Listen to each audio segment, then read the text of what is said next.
আজ স্কুলে খুবই বিশেষ দিন, আজ কার্টুন ডে।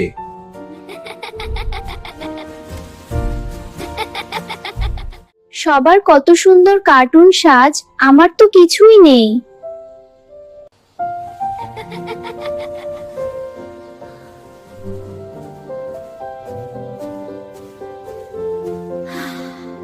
এই রিমা, তুমি কার্টুন সাজ পরোনি কেন? আমার কাছে কার্টুন পোশাক নেই। চিন্তা করো না রিমা, আমরা সবাই তোমার বন্ধু।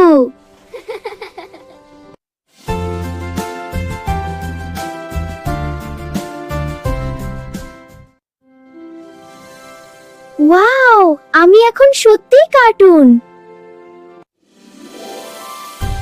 ইয়াহু, কার্টুন ডে জিন্দাবাদ। ইয়াহু, কার্টুন দেখলে। বাচ্চারা, কার্টুন আমাদের শেখায় ভালোবাসা আর বন্ধুত্বই সবচেয়ে বড় শক্তি। সব শিশু সমান, সবার হাসি সবচেয়ে সুন্দর।